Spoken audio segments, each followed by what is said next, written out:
Thank you, Ken. We're good here. Good morning. Good morning. I am Ed Bell, and here, so it starts. I don't want to ruin any pot roasts or anything today. My name is Ed Bell, and I've attended here since I was a little boy. I am a Sunday school teacher, and you folks have asked me to be an elder for you.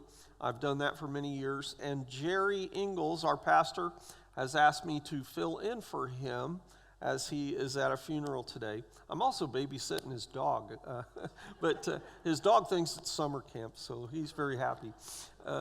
But I have given my testimony before, and I hadn't planned on doing that again because, it would be a rerun, right? But we're doing this farming theme, and I thought, wow, I've got it all planned out because I am a farmer. But Jerry said, no. He goes, I want you to stay with the farming theme, but I want you to do your testimony again. So if you've heard me do this before, you're going to get it again. My apologies to that. But we have a lot of new people. So to many of you, I'm just that old fat guy in a really weird wheelchair. So I thought I would try to make myself a little more human to you and introduce myself to you. But it's not the Ed Bell Show. It's the messages is what I hope you get out of this. But I know I don't look like a farmer. I have farmer tires on my wheelchair.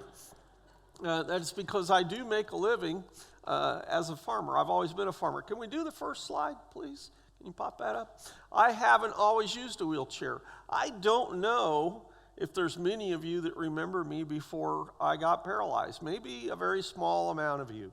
But I was a little boy, and my first memories in First Baptist Church were a Christmas program in the old church building, and I was in one of the back pews in the choir loft, and we were standing in the church pews singing the Christmas carols, and the back of my bottom was on the back of the pews, so I had to be pretty small. But I grew up on a farm in Hagerstown, Indiana. That first slide, I moved on a farm when I was 7 years old. My parents raised collie dogs. They had pigs and chickens and cows. And you know what? I had it every bit as good as Opie Taylor in the Mayberry TV show, except really I had it better because I had a mom. Opie didn't have a mom. I lived on a farm. I had a creek on my farm. I had a pony and a horse, and a dog, 2 dogs. So I had it really better than Opie. Next slide, please. My parents, I was my mother's only child. My mom was a farm wife, worked in the factory part-time, and was a bank teller for many, many years. My father, he was a World War II veteran, a Korean War veteran, and a policeman. I didn't know any of those guys. He became a Christian after my mom, he gave his heart to Christ after he met my mom. He asked my mom out on a date, and she said only on condition, and you would go to church with me. And he became saved and gave his heart to the ministry. Dad was a bivocational pastor. He was a farmer. He worked in the factory, and then he was a preacher all my life. I only heard the stories it was like 2 different lives, and in those lives we had a deep, dark secret in our family, a taboo, and that was he had been divorced twice. He was married for the World War II, and he was married again in Korea, and that was scandalous, especially for a preacher, because the people who follow Jesus aren't always very forgiving. Can we go to the next slide, please? I grew up on a hog farm, but my passion was horses. I planned on making a living as a farmer when I got out of school, and then have a side gig of raising horses, because it's like Kevin, it's like music. There's not a lot of money in it, but you love it. It gets in your body and your soul and your blood, and there is a possibility of making a little money at it if you do it right. Next slide, please. Horses were so important to me. My horse, Whoppy Sue, no, I didn't name her that. I bought her with that name. She was in my high school picture, my high school senior picture. So I'm the one on the right. I put this picture up at a high school baccalaureate once, and they laughed at it because I graduated in 1979, and the hair looks like a German helmet, and all the guys in those days. And I said, you can laugh at my hairstyle, you can laugh at my clothes, but those tattoos you're all getting, they're not going to wash off. So, next slide, please. The last photograph in the Hagerstown High School class of 1979 yearbook, the epitome, is this photograph. And it's me on my 560 tractor plowing in one of my fields. And we don't have OSHA on the farm, so I'm standing up. But I overhauled that tractor, split it in half, put new clutches in it, new sleeves, new pistons. You wouldn't guess that from an old fat guy in a wheelchair, right? But my high school classmates teased me when they saw that picture in the yearbook. They said, "Oh, you're a farmer, Ed. You'll always be outstanding in your field." So, next slide. There was a groan with that one. I've always been a farmer. After I graduated high school, my dad had heart problems, and at the age of 19, I was dumped with the farm. I had to run this farm or give it up, and I ran the farm by myself at age 19. And I raised about 1,000 head of hogs a year, and that was out on dirt lots. That's an immense amount of work, and it was a good thing I was young. I had a few beef steers and a small sheep herd, and I love my sheep. There just wasn't much money in it. I understand a lot of Jesus's metaphors and stories about agriculture. And then I also, and you see in the picture, I had a good barn cat named Freddie that liked to ride around on my shoulders and do farm chores with me. Next slide, please. Horses were a big part of my life, but I was a red-blooded American male, and so were girls. I dated a few girls in high school and such, but I met the love of my life, Debbie, in 82, 81, or late 81. And my horse, Whoppy, didn't like her. She was extremely jealous. Whoppy didn't seem to mind the other girls, but I think Whoppy knew my heart. And Whoppy wouldn't listen to Debbie at all. And when I wasn't looking, Whoppy would try to bite her. But I no longer have Whoppy, but this is the 40th year I've been married to Debbie. So God bless you, Whoppy. You were a great horse. Horses are one of the few animals that is mentioned in heaven. Jesus comes back on a horse. I really look forward to that. I really do. Wow. Go on to the next one. This, as far as I know, is the last picture taken of me when I was up walking around.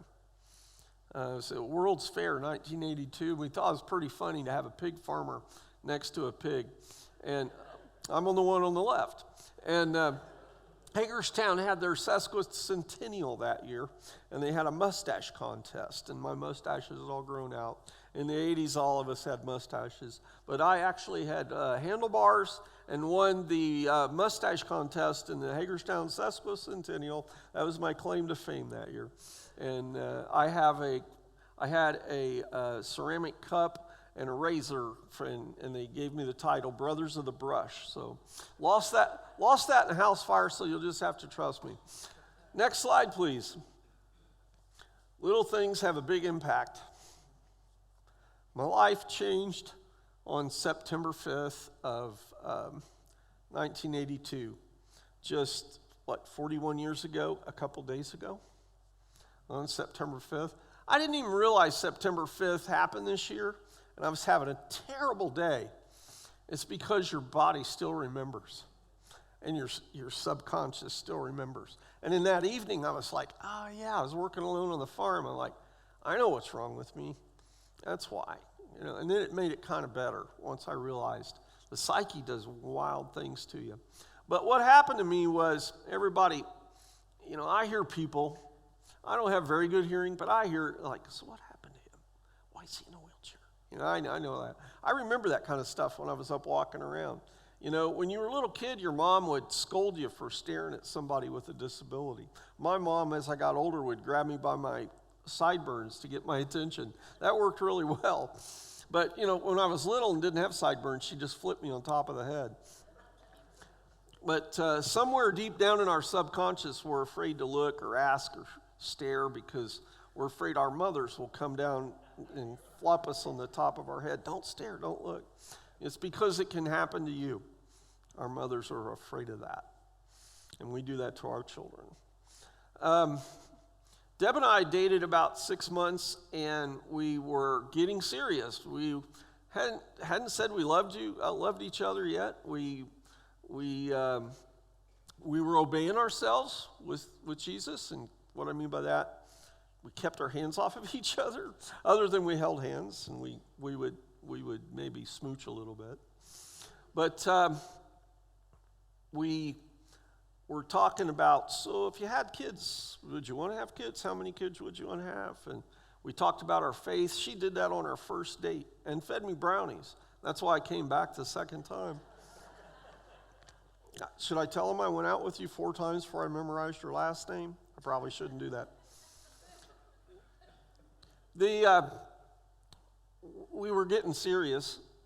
She'd come to my farm. We'd met each other's families.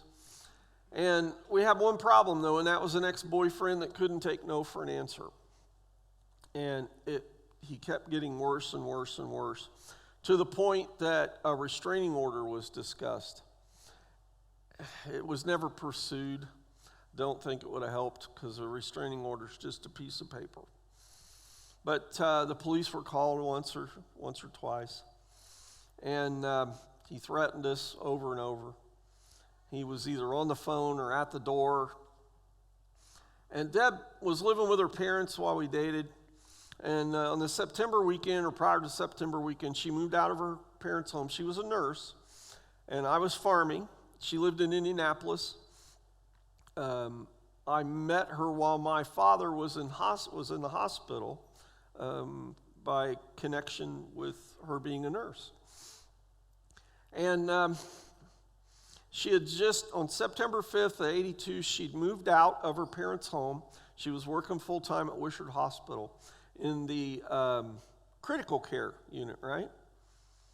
And she moved in with another nurse, a lady that I never met.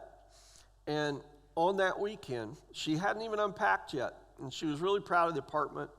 And she had me come over to visit her, to see her new apartment. And I was real encouraged because she only took out a 6 months lease. And I was thinking, yep, we might be going the right direction. She might not be in this apartment too long. And because I really was thinking I asked my mom one time, I said, Mom, how do I know when I'm in love and I've met the right girl? And she goes,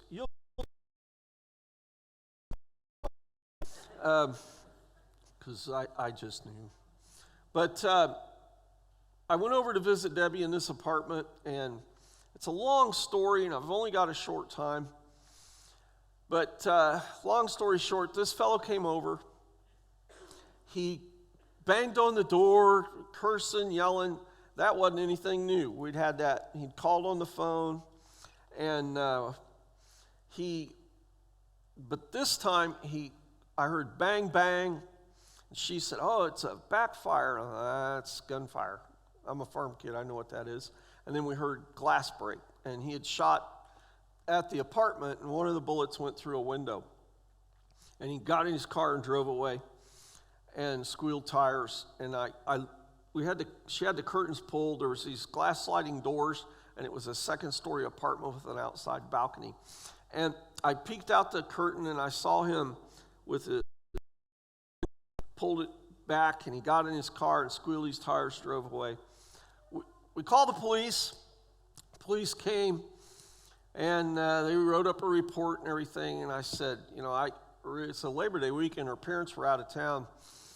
I said, I want to take her back to Hagerstown, to where my family's at, and be safe. Understand, this is before cell phones, and 911 was like a brand new thing.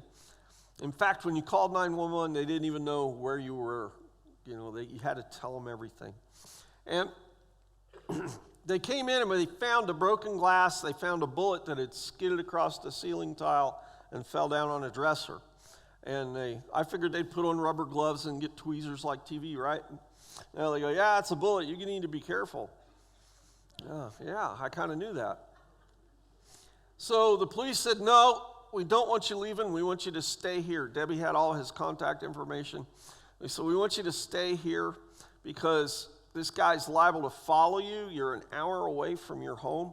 He's liable to follow you. And if he does something like this, he's already done violence. Because if he does something like this out on the road, because you can't get a hold of us, we don't know where you're at, you're in big trouble. You stay right here, we know where you're at. We're going to go see if we can go find this guy and talk to this guy. They even knew what his car looked like and so on. I think you even knew his license plate. And so I did that. I called my parents, and my dad, being a police officer before I was born, said, what do I do, Dad? And he goes, you do what the police tell you to. If he says you stay there, you stay there. Do what he says. And he says, son, be careful.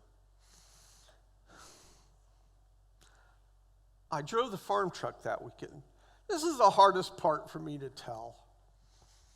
Because I'm just being honest with you. I'm afraid of you.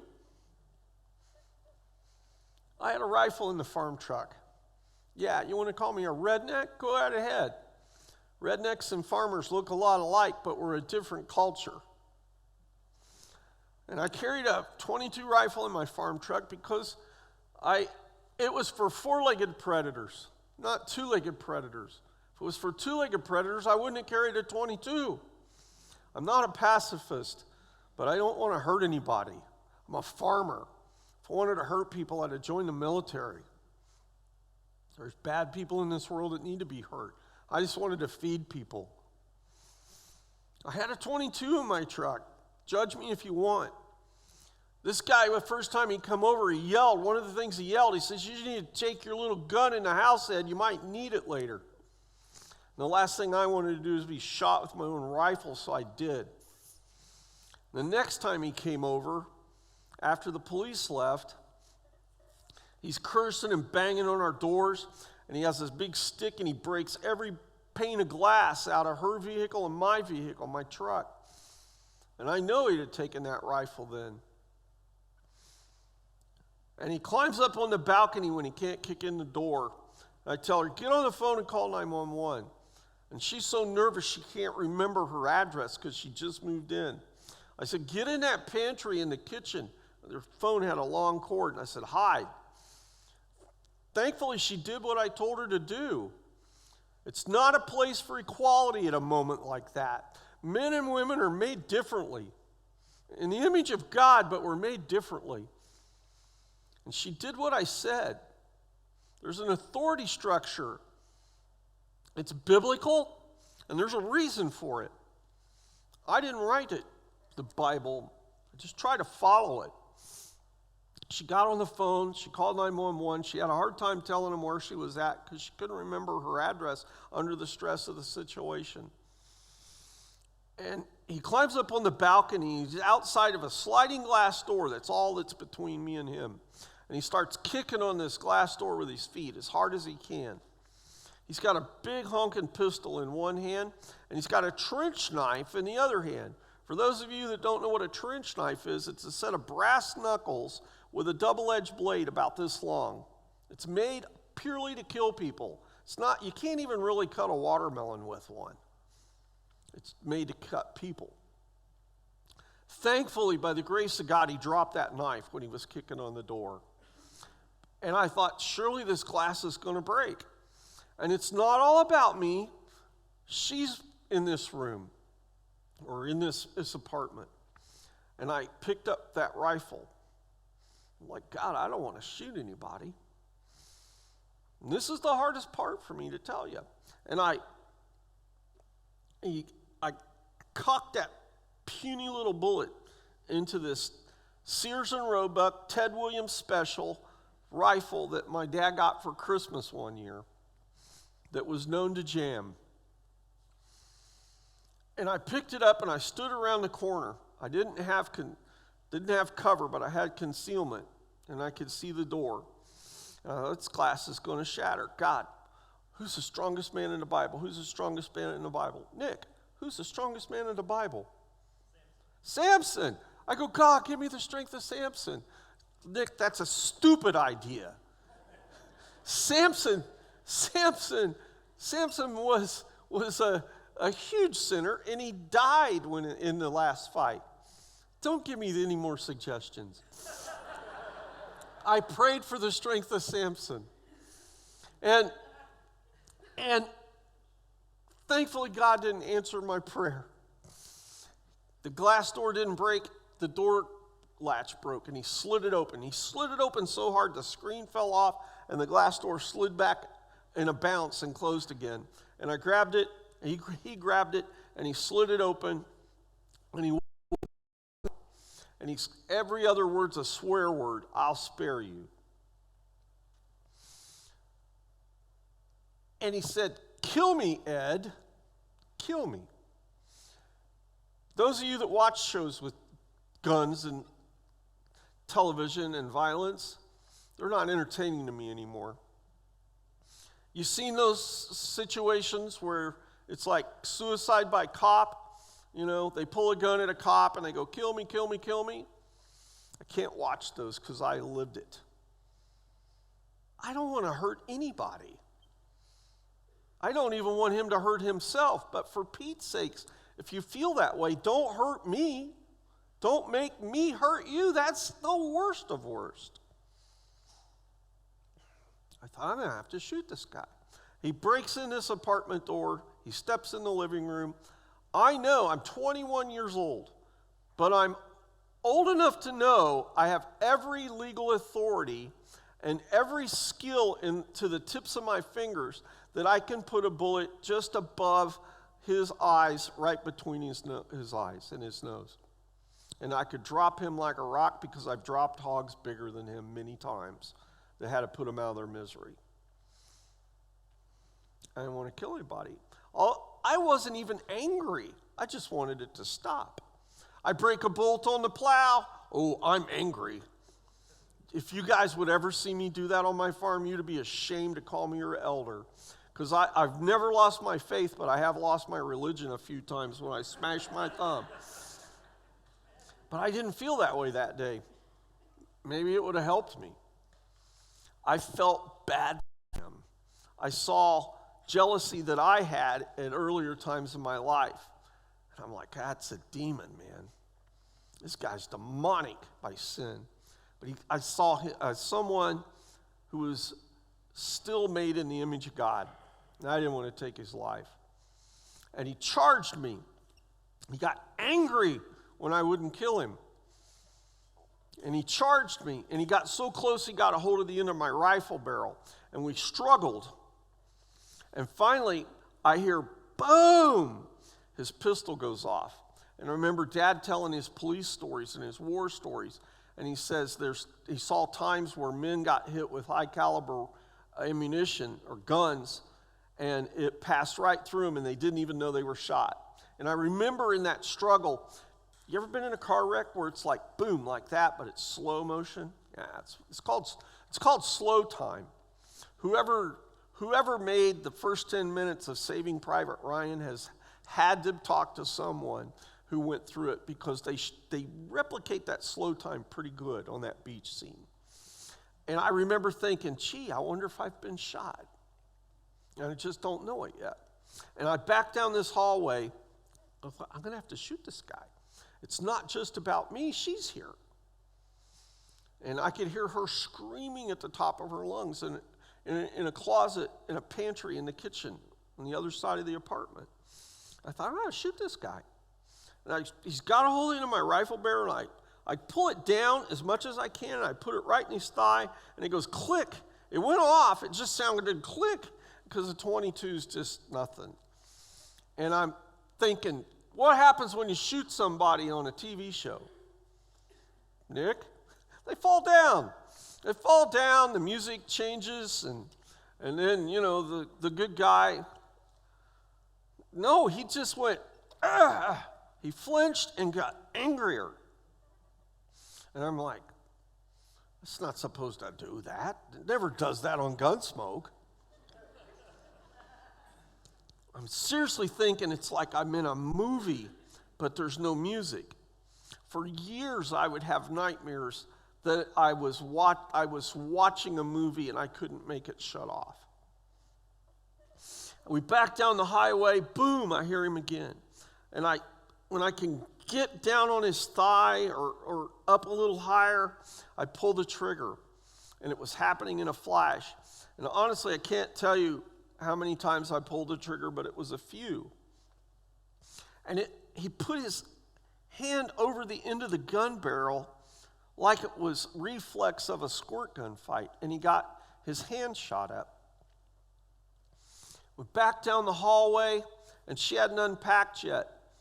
And I get irrational when she doesn't put things away, even today, because I fell over a box in the doorway. I was backing up, but I was ending this fight. And I fell over this box, and I fell on my back, and I'm looking at the ceiling. He's standing in the doorway above me. I'm like, but the one good thing that happened was he let go of the end of my rifle barrel. He's from here to this flower in the doorway. Actually, closer. I know you're kind of freaking out. I'm getting close to the steps. And God, I don't want to kill this guy, but I think I gotta. And he's still got this pistol. And he's still cursing and yelling. And he goes like this and goes, boom! And I put my rifle right in the bottom of his sternum, and I pull the trigger, and it does nothing. It jammed. I didn't want to kill him. The gun jams sometimes. I knew that. When it does, you have to pull your Barlow pocket knife out of your pocket, and you have to open up the breech and get your knife in there and pull the shell casing back and eject it a couple times to make it work. I pulled back on the breech, knowing that wasn't going to do it, and it didn't. And I pulled the trigger again, and nothing happened. Split seconds, this is happening. I'm glad I didn't kill him. At 62 years old, I had human blood the way it is. But I could go to bed knowing I didn't kill anybody. God bless anyone in this audience that has ever taken human life. There's reasons why. God says he detests the shedding of innocent blood. This man was not innocent. I had every right to do it, but I'm glad I can sleep at night and know that I didn't. It was horrible that jammed. I relived that moment a few times. And he goes one more time. Boom! That was his last bullet. He had 5 shots. The 5th shot went right through my shirt collar. His 4th shot went through my leg. I have this real sexy flesh wound scar that's a little too high up to show you in mixed company. He's aiming for my privates, and he missed. He was aiming for my face, and he missed. And I was at an angle like this. It went through my shirt collar, and it went almost underneath my left shoulder blade and coming out. In fact, it was like a splinter underneath my shoulder blade. It destroyed my first thoracic vertebrae, severing my spine. It hit my second thoracic vertebrae and exploded it like a small handful of gravel. I had an x-ray here not too long. It was this spring. I had a bad chest cold, which can easily kill a guy like me. And I had a chest x-ray, and the guy comes out, and he goes, "You a veteran?" The x-ray tech. And I go, "No." And he goes, "Well, you're lit up with bullet fragments." I go, "Yeah, I know. They told me never to have an MRI because those fragments could just come right out of me." I glow in an x-ray. You can see the trace of the bullet. In fact, the bullet was still in me, but later in the hospital, they had to cut it out of me because it hurt when I laid on it, because it's right there where my line of sensation is. And the surgeon that came and got me to cut my bullet out didn't give me any anesthetic because he said, you're paraplegic. You won't feel it. I felt every bit of it. He cut that bullet out. He put his finger in all the way up to here. He had to irrigate the wound before he sutured it because he thought he might have been into the lung. I felt every bit of that. I had no anesthetic. I was not a happy camper. Because I'm paraplegic, I've had several surgeries without any anesthetic. It's not happy. But I'm laying there, and this thing hit me and threw me back, and I didn't even hear it. That part of the TV shows is right. You don't hear the one that hits you. At least I didn't. And it's like a car horn. And for a minute I'm thinking, why is there a car in here? Why is there a car horn? And then, you big dummy. It's from the noise of the gun. They're a lot louder on the other end than they are. You know how loud a gun is on this side? It's a lot louder on this side. Trust me, don't try it. The gun he was using was a .44. Usually there's guys in the audience that go, ooh. A .44 is a big pistol. And I got hit with a .44 special hollow point right in the neck. And blood started coming out my neck like water out a garden hose. And I'm laying like this on this box, and I hear that blood pooling on the floor. And to this day, like when somebody pours me a glass of something, it will mess my brain up if I hear that same sound. Or if I'm brushing my teeth or taking a bath, I have to adjust the faucet so it doesn't make that noise where the blood poured into the pool on the carpet. I lost half my blood supply. I'm laying there knowing I'm mortally wounded. In my mind, I felt the impact. I thought he hit me square in the sternum, and it went right through my heart or aorta. And it was coming down this way. And I'm like, I could feel the world just closing in. You ever passed out? You know how you read out? I'd already lost my hearing. And I'm losing my vision, totally conscious. And I can't hardly breathe. I got the wind knocked out of me when I was riding a horse once. You ever had the wind knocked out of you? It was like that, but a bit worse, because this bullet went right across the top of my lungs. A few days later, both lungs collapsed in the hospital. I almost died many times. And the impact was so hard, days later, both eyes turned black, like I'd been punched in the face. And I'm laying there and I'm thinking, I'm going to die, so this is it. I had all these dreams. I had all these things I wanted to do with farm and family and wife. And so this is where it ends, an apartment 60 miles from home. And this is going to kill my parents. My mom and dad are just going to die when they hear this. I'm like the only son my dad got to raise. And I thought, what if my science teacher's right? And when I die, when I can't see anything anymore, it's just black and that's it. It's over. That's a horrible thing to think about when you're dying. Don't do that. Don't do that. There's terms that we say for that kind of stuff on the farm, and I'm not going to do that here because you think I'm a bad elder. I said, no, I believe in God, and I believe in Jesus. And this thought went in my head, and it wasn't everything in my life passing before my eyes, but a lot of my sins did. I was baptized at age 9 and gave my life to Jesus, but I'm a red-blooded American male that went through puberty in the Midwest. And I didn't like those things passing before my eyes because it was like, oh yeah, well if there's a God and there's a heaven, well then there's a hell. And I thought about those bad things I did. Don't do that. Don't do that on your deathbed. You don't have to. I said, no, I believe in Jesus. Yeah, I did those things. Yeah, if there's a hell, I deserve a hell, and there is a hell.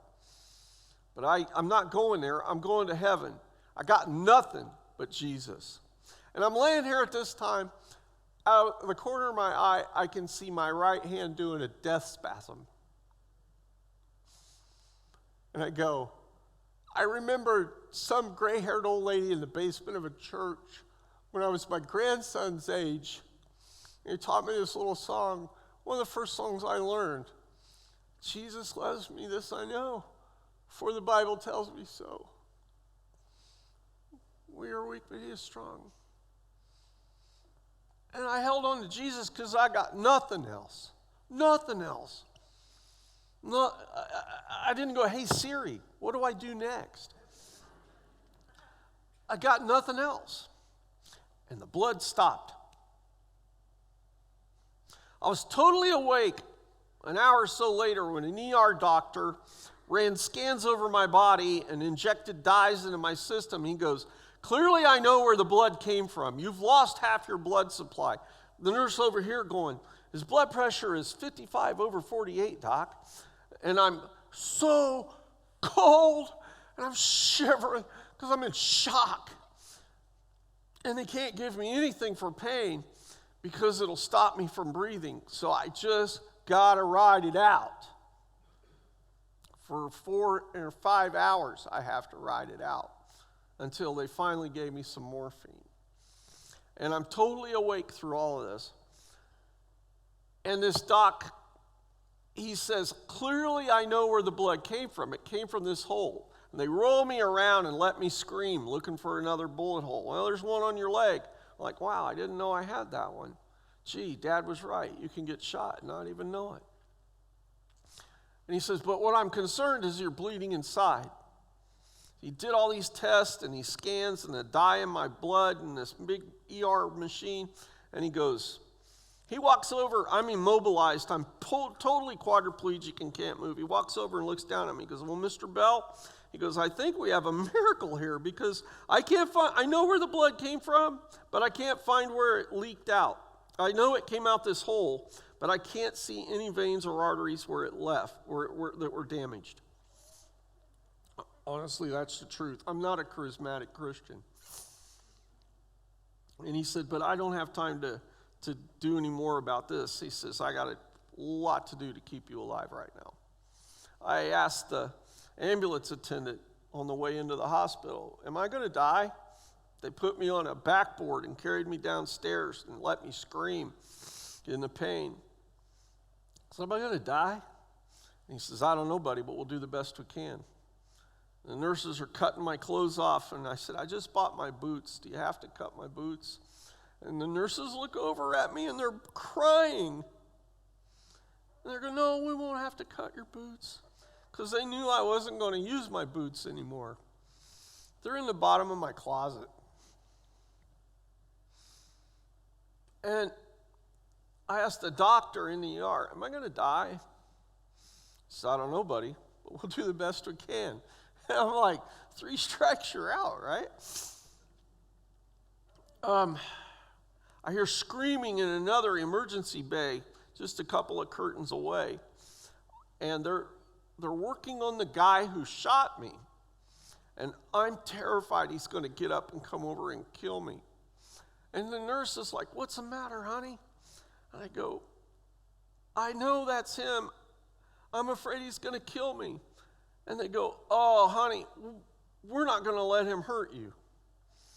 In fact, later I learned part of the reason he was hurting was because the nurses weren't being so nice to him.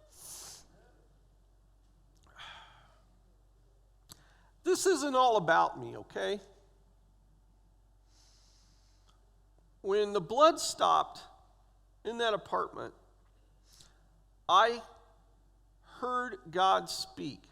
It wasn't a, thing like you see on television or the Hallmark movies. It was like I felt it in every cell of my body. And it was just real simple.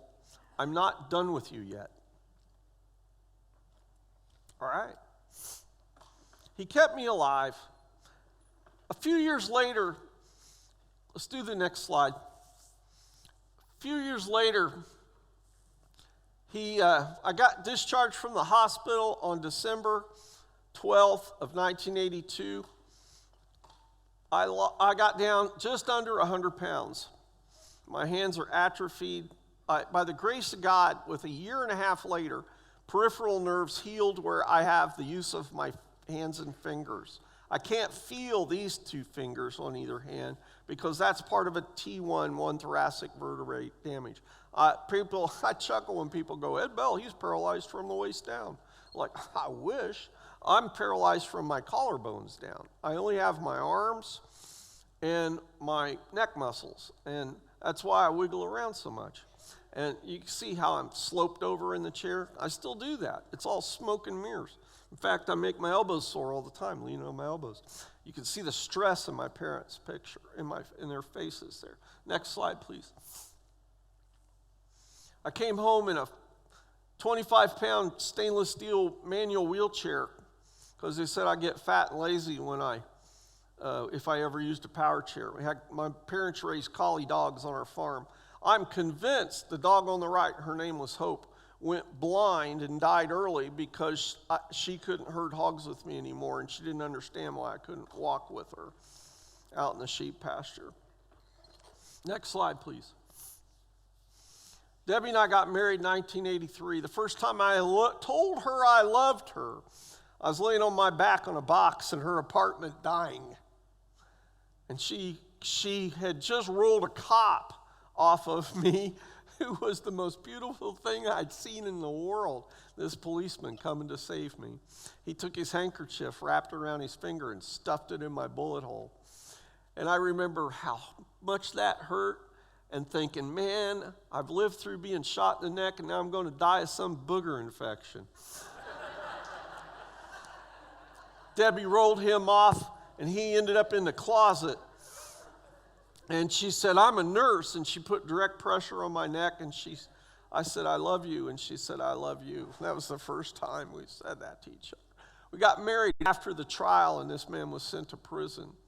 We lived under armed guard for over a year until the trial, so we were afraid he would kill us. The police escorted her to and from work every day. They rolled my wheelchair out of the way. I'm sitting on the tractor. I still got my 80s mustache. We traded some equipment around and got some tractors that my friends could modify. Next slide, please. My wife and I went through 9 years of infertility. The doctor said to my parents, don't take him home from the hospital, put him in a nursing home. It'll save your marriage. 80% of parents who have a child, either young or old, that has a major disability, 80% of them will divorce if you try to take care of them in your home. So just put him in a nursing home, forget you have a son. My parents brought me home and traded tractors and figured out how to get me back to work. My mom raised me twice.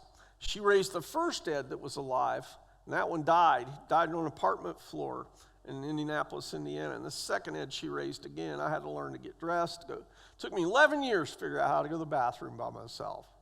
That's something I'm proud to say on a public stage. It took me 9 years to figure out how to have a child.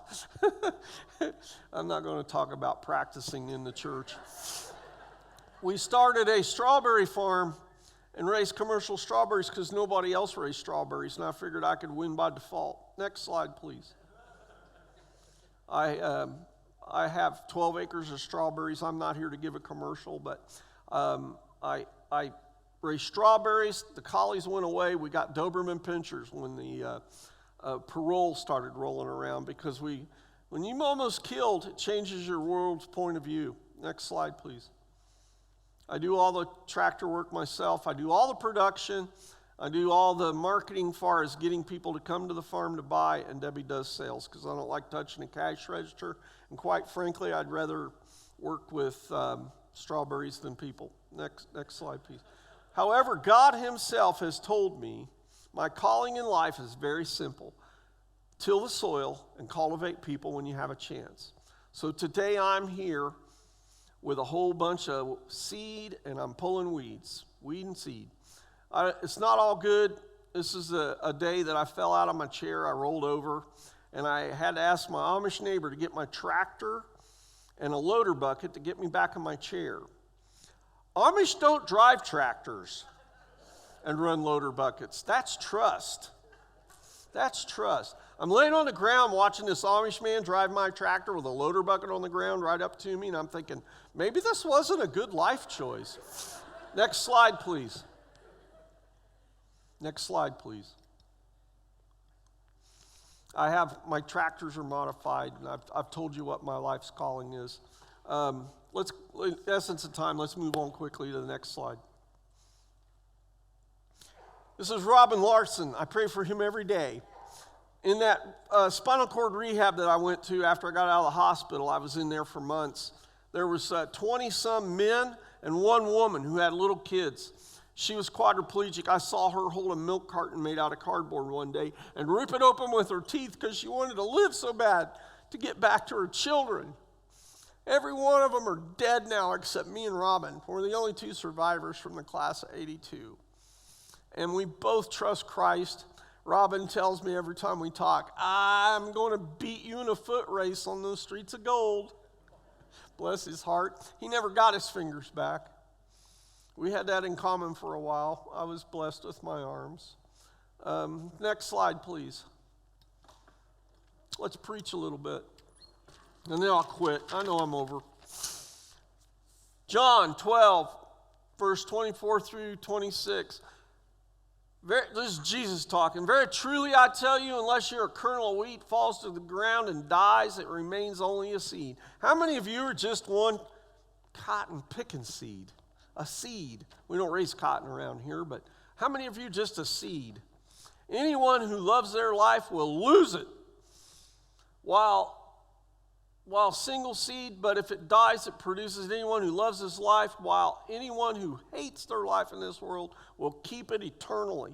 I don't want this life. I don't want to live like this. You know why most of those people are dead in that spinal cord unit? Some of them passed from complications, but the vast majority of them killed themselves. It was suicide. 80% of people that get a spinal cord injury in the first year die from either complications or suicide, and most of them it's suicide. Robin and I have hope beyond this world through Jesus Christ.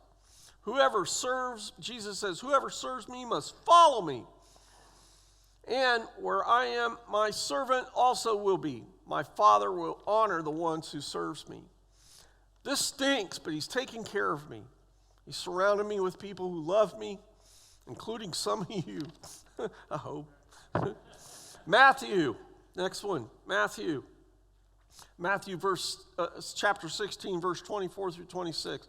Then Jesus said to his disciple, whoever wants to be my disciple must deny himself and take up his cross and follow me. I can't hide mine, I'm sitting on it. Where's yours? Where's your cross? It's not always fun. For whoever wants to save their life will lose it, but whoever loses their life for me will find it. I found it. Life ain't about this. If it was, I'd be with those other people that ended their life. It's real easy for somebody like me. Some of them did it directly, but most of them did it passively. All they have to do is the next time you get a urinary tract infection, what happens 2, 3, 4 times a year, or a respiratory infection, is you just don't go to the doc and get the antibiotics. And you die, you get septic and you die. I've been septic once. My temperature got to 106 once. It's not a bad way to go. But I have hope. And I have a calling. What good will it do for someone to gain the whole world yet forfeit their soul? Or what can anyone give to exchange for their soul? Galatians. Paul knows. He was like us. He lived 2 lives. One as a Pharisee and one as a follower of Jesus. I have been crucified with Christ. I no longer live, but Christ that lives in me. The life I live now in the body, I live by faith in the Son of God, who loved me and gave himself for me. If you can't say that, you're just a kernel of wheat waiting to be eaten in this world and crapped out the other end. Oh, yeah, Ed said crap in church. Well, the Apostle Paul said all your good works are done. On the farm, we have another word for that. Isaiah, I'll end with this. Isaiah, this is God speaking through the Holy Spirit through Isaiah. So these are the words of our Lord. Who have you so dreaded and feared that you have not been true to me, and have neither remembered me nor taken this to heart? Yeah, he spoke this to Israel, but he's speaking to you and me. Is it not because I have long been silent that you do not fear me? I will expose what? I will expose your righteousness and your works, and they will not benefit you. When you're laying on your back, bleeding out on a box, the good things you've done, the good things you have done are not getting you into heaven. They're dung. And they are. There's only one thing that'll get you into heaven. Nick, what is it? Jesus Christ. It says, God says, I will expose your righteousness and your works, and they will not benefit you. When you cry out for help, let your collection of idols save you. The wind will carry them off. A mere breath will blow them away. Everything you've done. But whoever takes refuge in me will inherit the land and possess my holy mountain. Get planted where you are, grow, make fruit. Love the Lord your God with all your heart, all your soul, all your mind, and tell the world. It's that simple. Worship team. Now, do it now. Repentance, while they're coming up, repentance isn't you coming up here crying. Repentance is you changing. Die.